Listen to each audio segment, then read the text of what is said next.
Hello everyone, you're watching Movie Recap Nation. Today we're breaking down the 2015 survival drama, The Revenant.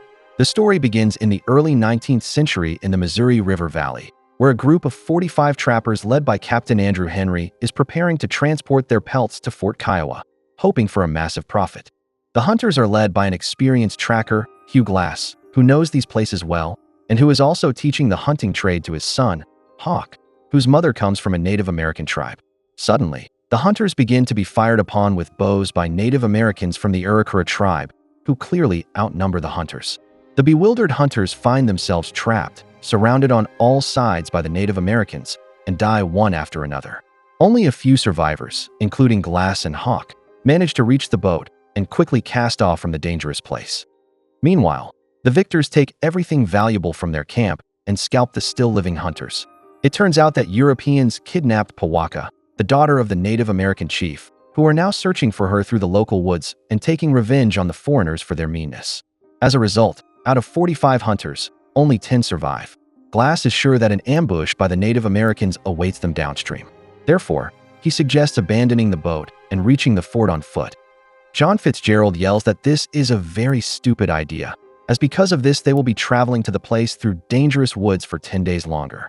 However, the captain orders them to abandon the boat and follow the tracker.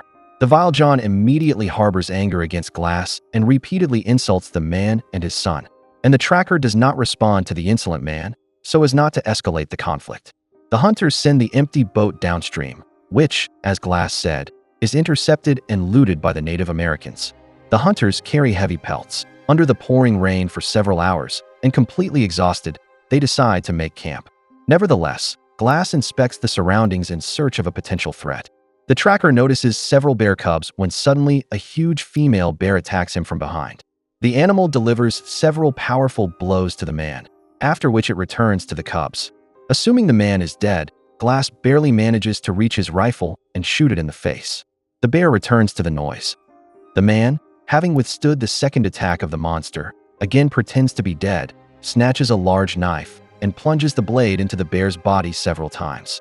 The two roll down to the bottom of the ravine, where the dead animal falls silent, and the wounded man barely breathes under the huge carcass. After some time, the other hunters find Glass, who by some miracle is still breathing. Henry gives the victim first aid, but the captain does not believe that one can survive with such wounds. John is infuriated that the tracker fired a shot, as this could attract the cruel Arikara to them. At the same time, the Native Americans meet with French soldiers and trade the stolen pelts for a few horses and rifles to continue the search for the chief's daughter. Despite everything, Glass is still breathing, although he cannot move or even speak, so the others have to carry him on a stretcher, and his son does not leave the man's side for a single step. Soon it begins to snow and the cold sets in, making the journey incredibly difficult. John suggests ending Glass's suffering so that they do not die themselves. The captain prepares to fire a shot, but cannot bring himself to do it, as they are all alive only thanks to Glass.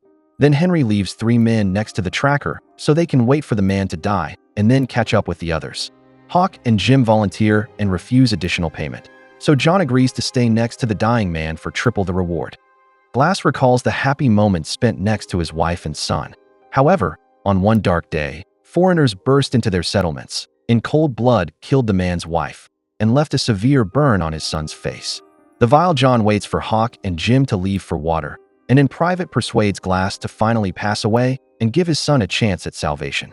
The tracker cannot answer and only blinks, and John without hesitation begins to choke him.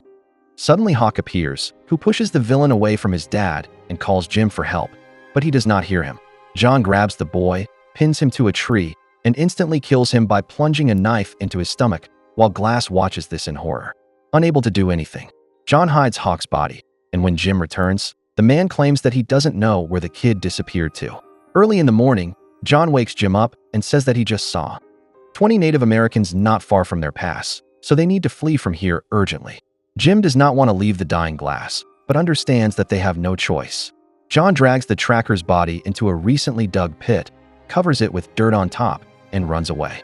Jim leaves a water flask for Glass, begs for forgiveness for everything, and follows his comrade, while the tracker is left to die on the cold ground. A few hours later, Glass regains consciousness and with great difficulty crawls out of his grave. The man crawls to his son, hoping that he might still be breathing. But unfortunately, the boy shows no signs of life. Glass lies exhausted next to his son's body, mourning his loss. Jim, after some time, realizes that John lied to him and, threatening him with a rifle, forces the man to admit that there were no Native Americans. John explains that the tracker would have died anyway, so he made the only right decision, and then abruptly snatches the rifle from the guy's hands and pulls the trigger. Fortunately for the kid, there turns out to be no gunpowder in the barrel, so John throws the weapon on the ground and continues his way, and Jim gloomily follows him. Glass, sobbing, says goodbye to his son, but he does not intend to leave his murder unpunished. The man takes a woolen cape and eats old meat from the loose bones of an animal to keep from dying of hunger. After some time, the tracker reaches the river bank, where he drinks from the flask left by Jim. The man moves with difficulty as the bleeding wounds on his body echo with unbearable pain. Glass builds a fire and cauterizes his wounds with gunpowder to stop the bleeding, which makes him scream in pain. At the same time, the Native Americans reach the camp, where they find Hawk's body and fresh blood, from which they conclude that the survivor is somewhere nearby. The captain and his men are still continuing their journey, as without the tracker it is very difficult for them to navigate the terrain. And John and Jim are also trying to find their way to the fort. In the morning, due to unbearable hunger, Glass has to eat a dead bird. He tries to stand up leaning on a stick, but immediately falls back to the ground. Soon the Native Americans appear, from whom the tracker tries to hide, but the locals quickly spot him. Glass dives into a mountain river, and the Native Americans shoot at him with bows. The strong current very quickly carries the man to a waterfall, but fortunately, he manages to grab onto a floating log, and after some time, the soaked traveler gets out onto the riverbank. The man manages to light a fire and dry his clothes. Hungry, Glass returns to the river, catches a fish with his bare hands, and immediately devours it greedily. As darkness falls, Glass hears a strange noise nearby and moves in that direction with difficulty to determine its source. Soon the tracker spots a Native American, Hykuk, from the Pawnee tribe, who is eating a killed buffalo. The tracker begs the Native American to share, and he throws a piece of meat to the man. In the morning, Hykuk looks at the numerous wounds of Glass, who tells him what happened. In response, the local shares that a hostile tribe killed his entire family, and now he is heading south to find his fellow tribesmen. The Native American tells the paleface that revenge is in God's hands, and Glass, uncomprehending, looks at him. Hykuk agrees to take Glass with him, and the two ride a horse together for several days, and at night they build a fire and make camp. However, the wounds on the tracker's body begin to rot. John and Jim finally reach the fort, where John lies to the captain that Glass died and they buried the man properly, while Jim just sits silently nearby. John happily claims the entire reward for himself, including Jim's share, which the guy voluntarily refuses. Due to the rotting wounds, Glass feels so bad that he falls from the horse exhausted. Then Hykuk builds a small hut from branches and treats his companion's wounds with hot stones and smoke. Meanwhile, the tracker says goodbye to his son in his dreams. At dawn, Glass regains consciousness, but cannot find the Native American anywhere. After some time, the tracker discovers Hykuk, killed and hung on a tree branch with a savage sign on his chest. This was done by French soldiers who had set up camp nearby.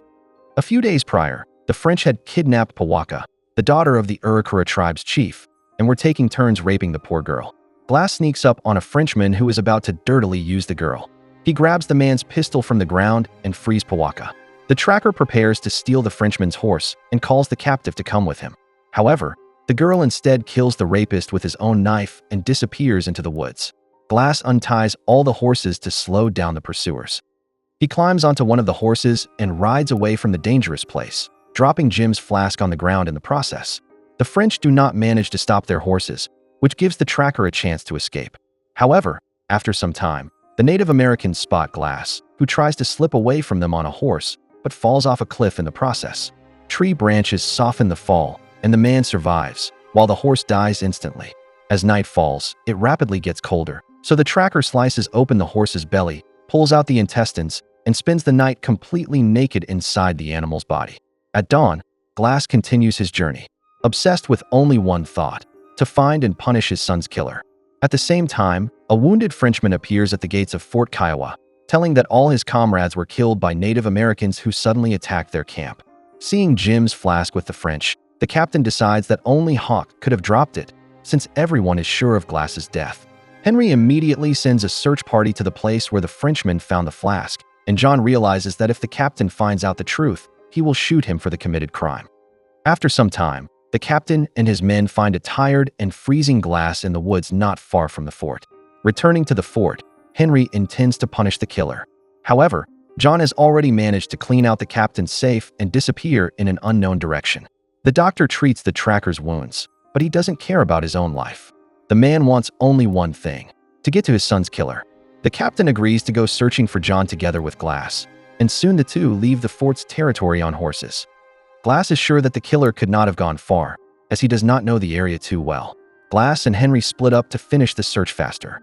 The tracker soon finds a recently extinguished campfire and realizes that John is somewhere nearby. Soon the captain falls right into the killer's ambush, who manages to shoot first. Glass hurries to the sound of the gunshot and soon finds the captain's lifeless body. Seeing a small avalanche in the mountains, the tracker understands that the killer is very close. Loading Henry's body onto a horse, Glass heads toward the mountain. The lurking John shoots at the man and runs to the horses as soon as the tracker's body falls to the ground. However, Glass, anticipating this, jumps up from the second horse and shoots the killer in the shoulder. John tries to hide in a small grove, but Glass follows hot on his heels. The two shoot at each other again, but miss, after which John rolls down a steep slope, and Glass immediately repeats the dangerous maneuver. Glass holds an axe in his hands, and John snatches a knife, and the two enter a deadly brawl. The tracker manages to overpower the killer and plunge a knife into his stomach.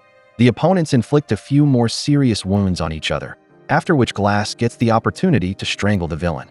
But he remembers the words of the old Native American about revenge and throws the scoundrel into the mountain river. The current carries John straight into the hands of the Arikara Native Americans, who scalp him alive. The Native Americans do not touch Glass, as they found Pawaka, whom the tracker helped escape from the French. Having completed his mission, the wounded Glass wanders through the snow-covered woods when the image of his dead wife appears before his eyes. How do you like the movie The Revenant? Share in the comments. Thanks.